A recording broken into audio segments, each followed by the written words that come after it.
ఓ cricket టోర్నమెంట్కి వెళ్లాల్సి ఉండింది. అయితే ఈ అబ్బాయికి సడన్గా ఒంట్లో బాగాలేదు. వాళ్ళ నాన్న సంజీవ్ గారు కాల్ చేసి వాళ్ళ కోచ్ చెప్పాడు, అబ్బాయికి ఒంట్లో బాగాలేదు, రావట్లేదు, రీప్లేస్మెంట్ చూసుకోండి అంటే వెనకాల నుంచి వాళ్ళ అమ్మాయి గట్టిగా అరిచింత, నాన్న ఫోన్ కట్ చేయి, అర్జెంటుగా ఫోన్ కట్ చేయి, అన్న ప్లేస్లో నేను వెళ్తా, నాది బాయ్ కట్టే ఎవరు గుర్తు కూడా పట్టరు, అన్న నేను ఒకేలాగా ఉంటాం, అన్న జెర్సీ వేసుకొని నేను బ్యాటింగ్ చేస్తా అని చెప్పింత.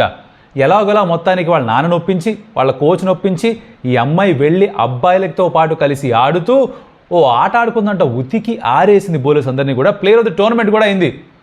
వీరేందర్ సెహ్వాగ్ లాగా నేను బ్యాటింగ్ చేస్తాను అని చిన్నప్పుడే డిసైడ్ చేసుకుంది. హర్యానా రోహ్తక్లో పుట్టింది పిల్ల.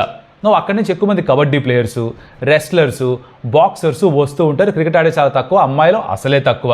చుట్టుపక్కల అందరూ కూడా ఎందుకు వచ్చినది మనకు అవసరమా అంటూ ఉన్నారు. కానీ వాళ్ళ నాన్నగారు ఎక్కడా కూడా వాళ్ళ అమ్మాయిని వెనక్కి లాగలేదు. ఇన్ఫ్యాక్ట్ ప్రోత్సహించి ముందుకే పంపించారు. 15 సంవత్సరాలకే ఇండియాకి డెబ్యూ కూడా చేసిన తను. మొన్నే జరిగిన ఓడిఐ వరల్డ్ కప్లో ఫైనల్లో తను ప్లేయర్ ఆఫ్ ద మ్యాచ్.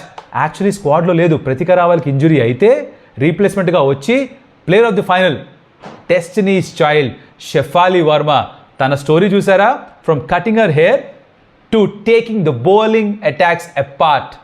ఈ T20 వరల్డ్ కప్లో కూడా తన నుంచి చాలా ఇంపార్టెంట్ కాంట్రిబ్యూషన్ ఎక్స్పెక్ట్ చేస్తున్నారు ఇండియన్ టీం మొత్తం అంతా కూడా.